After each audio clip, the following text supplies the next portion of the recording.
Hello everyone, I am Zareen and I will be explaining the round 1 counseling process for WBJ. First, you have to pay the basic registration fee for counseling, which was 500 last year. This year, you can check on the website. Then you can go to the website and do the choice filling, which you have to do very carefully. If you have any doubts, then you can ask your mentors, your teachers, or your parents, and yourself too, like which college you want to go, which course you want to pursue in future, and like if you want to go for high study or you want to do a job or anything. We actually have a WhatsApp group where we are helping a lot of students during counseling. So if you want to join there, then you can definitely check the description. The link to that WhatsApp group is available. If you have any other doubts, then you can definitely comment. We will reply. Make sure you do the choice filling very carefully, because this choice list will be your final choice list for round 2 and round 3 also. And when the results are out for round 1, you can, if you are happy with the college you are allotted, then you can pay the fee, the seat booking fee, and you have to go there for physical verification. One more important thing is that whenever you make a payment during this whole counseling process, then make sure to download that payment slip, because it will be required at some point during the whole counseling process. So like it is very important. Okay. So you have made the choice list and you have allotted a college, then you have to visit there for physical verification. You have to carry certain documents during physical verification. You can check respective colleges website, like which documents you have to carry during the counseling process. And this is it for round 1. So WBG counselling এর জন্য সবার আগে যেটা লাগবে সেটা হচ্ছে class 10 আর 12 এর marksheet, যেটা সবচাইতে বেশি ইম্পর্টেন্ট জিনিস। ক্লাস 10 এবং 12 এর মার্কশিট আর ক্লাস 10 এর অ্যাডমিট কার্ড অথবা বার্থ সার্টিফিকেট, দুটোর মধ্যে একটা জিনিস অবশ্যই লাগছে। সেকেন্ড যে ইম্পর্টেন্ট জিনিস যেটা ডাব্লিউবিজি কাউন্সিলিং এর জন্য লাগবেই, সেটা হচ্ছে ডোমিসাইল সার্টিফিকেট। ডোমিসাইল সার্টিফিকেটটা বিডিও অথবা এসডিও অফিসে গিয়ে বানানো যেতে পারে। প্রোফর্মা A1 আর প্রোফর্মা A2টা তোর যে কোনো স্কুল বা যেখান থেকে তুই পাস আউট করেছিস, যে ইনস্টিটিউট, সেখান থেকে করলেই হবে। অত চাপ নেওয়ার দরকার নেই, এটা সহজেই হয়ে যায়। যে বিডিও অফিসে গিয়ে ওখানে বলতে হয় যে আমি এরকম এরকম প্রোফর্মা দিয়ে বানাবো ডোমিসাইল সার্টিফিকেট, তারপরে ওখানে ওরাই ফরম্যাটটা তুই নিয়ে যাবি, আর বাকি কিছু ডকুমেন্টস লাগবে, যেমন ছবি, মাধ্যমিকের ওই রেজাল্ট কার্ড, এইসব জিনিসপত্র লাগে, তো ওখান দিয়ে হয়ে যায়, ওখানে ওরা বলে দেবে। সো ওটা নিয়ে অত অসুবিধা হওয়ার কোনো কারণ নেই। আর যারা বিভিন্ন ক্যাটাগরি ক্যান্ডিডেট আছিস, তারা অবশ্যই কাস্ট সার্টিফিকেটটা নিয়ে যাবি। এসসিদের জন্য এসসি, এসটিদের জন্য এসটি, ওবিসি এদের জন্য ওবিসি, বুঝিস তো তোরা সেটা। তো সেটা অবশ্যই নিয়ে যেতে হবে, নাহলে কিন্তু ওদের জেনারেলে কনভার্ট হয়ে যাবে পরের কাউন্সিলিং কাউন্সিলিং থেকে বাদ যাবে না, কিন্তু জেনারেলে কনভার্ট হয়ে যাবে। আর এটা অবশ্যই দেখাতে হয়, প্রথম দিনই দেখাতে হয় কাউন্সিলিং, এমন না যে পরে দেখাবো। পরে দেখালে এটা নিয়ে সমস্যা হতে পারে, তাই এখন থেকেই ওটা রেডি করে রাখা উচিত। আর অবশ্যই এগুলোর একটা করে জেরক্স কপি বানিয়ে রাখা উচিত, কারণ জেরক্স কপি ওরা নেয়, আর সেটাই ফাইনাল কাউন্সিলিংও সেটা নিয়ে কাজ হয় আর কি, সেটা নিয়ে ফাইনাল অ্যাডমিশনটাও হয়। এরপর যে ইম্পর্টেন্ট ক্যাটাগরিটা রয়েছে সেটা হচ্ছে টিএফডব্লিউ ক্যাটাগরি। টিএফডব্লিউ ক্যাটাগরি হলো টিউশন ফি ওয়েভার। যাদের annual income, family annual income 2.5 লাখসের কম, তারা এটা অ্যাপ্লাই করতে পারবে। আর এটার প্রপার মতো ডাব্লিউবিজি ইনফরমেশন বুলেটিনেই পেয়ে যাবি তুই। সো সেটাকে অফিসে গিয়ে, গভর্নমেন্ট অফিসে গিয়ে বিডিও এসডিওর কাছ থেকেই করে আনতে হবে, তাহলে সেটা নিয়ে কোনো প্রবলেম হবে না। Hello everyone, আমি আর্যরা যাদবপুর ইউনিভার্সিটি ইলেকট্রিক্যাল ডিপার্টমেন্টের সেকেন্ড ইয়ার স্টুডেন্ট, এন্ড আজকে আমি এক্সপ্লেন করব কাউন্সিলিং এর ডকুমেন্ট ভেরিফিকেশনের আউটকামস নিয়ে। এন্ড আমি এটা কয়েকটা পয়েন্টস এর মধ্যে ডিসকাস করছি। ফার্স্ট পয়েন্ট হচ্ছে যে যদি ভেরিফিকেশনে একাডেমিক্স 10th বা 12th এর মার্কস এ বা ক্যাটাগরি সার্টিফিকেটে যদি কোনো ভুল খুঁজে পায়, দেন ফার্স্ট রাউন্ডে ক্যান্ডিডেট যে সিটটা পেয়েছে সেই সিটটা ক্যান্সেলড হয়ে যাবে।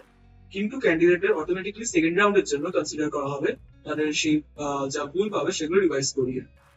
সেকেন্ড পয়েন্ট হচ্ছে যদি সিট ক্যান্ডিডেটের ফার্স্ট চয়েসের হয়, যেই সিটটা চয়েস ফার্স্ট রেখেছিলেন সেটাতে যদি অ্যালটেড হও, দেন সেই সিটটাকে ফ্রিজ করতে হবে এবং নো আপগ্রেডেশন ফর্ম জমা দিতে হবে। আর তারপর বিভিন্ন অ্যাডমিশনের ফর্মালিটিস কমপ্লিট করতে হবে, দেন তুমি অ্যাডমিশন পাবে, আদারওয়াইজ ওই সিটটা ক্যান্সেলড হয়ে যাবে।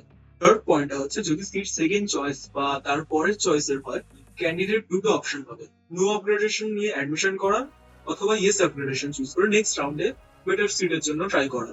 এবং যে ক্যান্ডিডেটসরা ফার্স্ট রাউন্ডে কোনো সিট পেয়েছো আর ইয়েস আপগ্রেডেশন ফর্ম ভেরিফিকেশনের টাইমে জমা দিয়েছো, তারা সেকেন্ড রাউন্ডের জন্য এলিজিবল হবে। মানে তুমি যদি সেকেন্ড রাউন্ডে বসতে চাও দেন তোমাকে ইয়েস আপগ্রেডেশন ফর্মটাই জমা দিতে হবে ফার্স্ট রাউন্ডে ভেরিফিকেশনের সময়। কিন্তু যদি নো আপগ্রেডেশন সিলেক্ট করো, নো আপগ্রেডেশন ফর্মটা দাও কাউন্সিলিং এর ভেরিফিকেশনের সময়, দেন তুমি সেকেন্ড রাউন্ডের জন্য এলিজিবল হবে না এবং ফার্স্ট রাউন্ডে যে সিটটা পেয়েছো সেটাতেই অ্যাডমিশন নিতে হবে তোমাকে।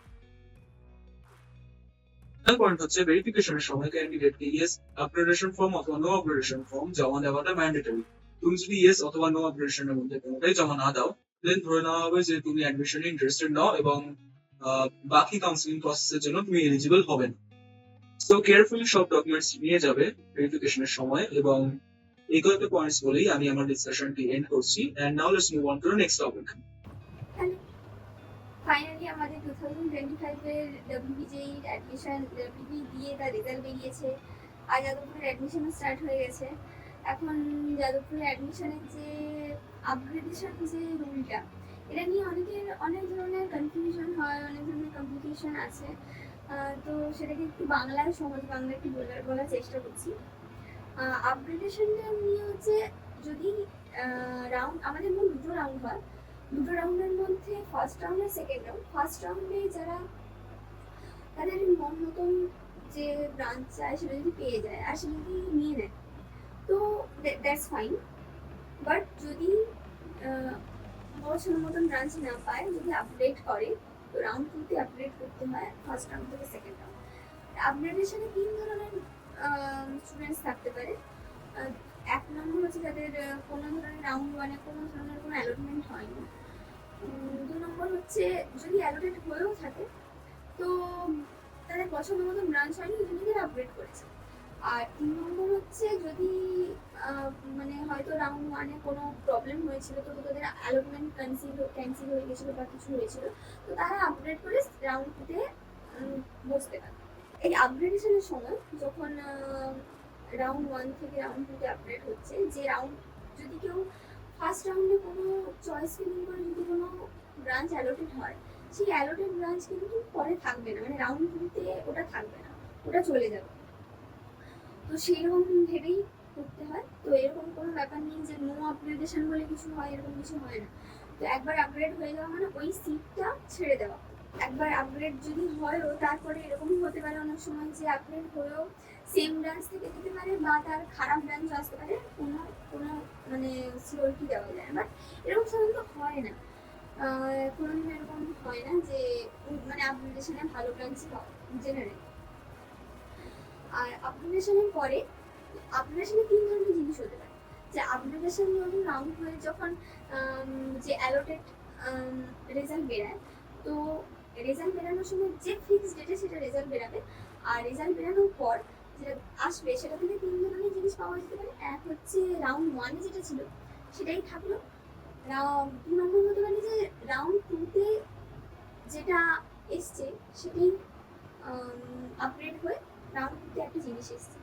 আর 3 নম্বর হতে পারে যে কিছু আসেইনি, তো সেটা কিছু করার নেই, যে কিছু আসবে না। আর এটাই হতে পারে, 3 ধরনের কেসই হতে পারে। তো ফার্স্ট রাউন্ডে যেটা তাদের অ্যালট হয়েছিল, যদি সেকেন্ড রাউন্ডেও সেম জিনিস রিপিট হয়, আপগ্রেডেশনের পরেও যদি তাদের আপগ্রেডেশন না হয়, দেন তাদের কিছু করার নেই, সেই ফার্স্ট রাউন্ডে যেটা পেয়েছিল তাদেরকে সেইটা নিয়েই থাকতে হবে। আর যাদের সেকেন্ড রাউন্ডে আপগ্রেড হয়ে কিছু ভালো কিছু হয়েছে তো খুব ভালো, তাদেরকে মানে যা যা ফর্মালিটিস আছে আমাদের WBJEE, like domicile, income tax যেগুলো লাগে বা অনেক কিছু লাগে, তো হেলথের সমস্ত ধরনের যে রিপোর্টস, তো সেগুলো সমস্ত কিছু সমস্ত ফাইল, সমস্ত ডকুমেন্টস যা যা ফর্মালিটিস আছে সমস্ত ফিল আপ করে তাদেরকে করতে হবে। আর ফার্স্ট রাউন্ডে যাদের আপগ্রেড হয়নি তো তাদেরকে নতুন করে কোনো ফিস দিতে হবে না, বাট তাদের যে জিনিসটা অ্যালট হয়েছে আবার সেকেন্ড রাউন্ডে যে সেম জিনিস অ্যালটেড হয়েছে, তো তাদের একটা ওই অ্যালটেড জিনিসের প্রিন্ট আউট নিতে হবে।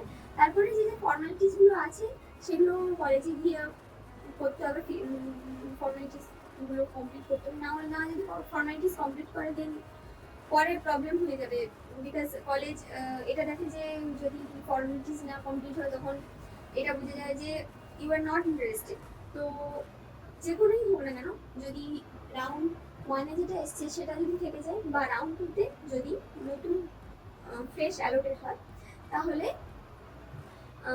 ওই ফর্মালিটিসগুলো সুন্দর করে কমপ্লিট করতে হবে। আর যদি একদমই যদি নতুন মানে লাইক রাউন্ড ওয়ানে কিছুই তারা পায়নি, একদম টুতে এসেই পেয়েছে, দেন 5,000 রুপিস তাদেরকে পে করতে হবে। আর যদি তারা সেটা না পে করে, দেন সিট কিন্তু ক্যান্সেল হয়ে যাবে। এটি আপগ্রেডেশন নিয়ে। আর এই ডকুমেন্ট ভেরিফিকেশনের সময় অনেকের অনেক ধরনের প্রবলেম হয়, সেগুলো হলেও সিট ক্যান্সেল হয়ে যায়। যেমন যদি ক্যাটাগরি সার্টিফিকেট বা যদি দেখা যায় যে এইচএস বা মাধ্যমিকের কোনো র্যাঙ্কিং মানে কোনো স্পোর্টসের কোনো প্রবলেম আছে, দেনও ওখান থেকে অ্যালটমেন্ট সিট অ্যালটমেন্ট ক্যান্সেল। তো এই সমস্ত জিনিস খুব ভালো করে মাথায় রেখে খুব সুন্দর করে ঠান্ডা মাথায় ভালোভাবে ওয়ার্ক করবে। আর অল দ্য বেস্ট। আর যারা যাদবপুর এসছে তাদের সাথে তো আবার দেখা হচ্ছে। আর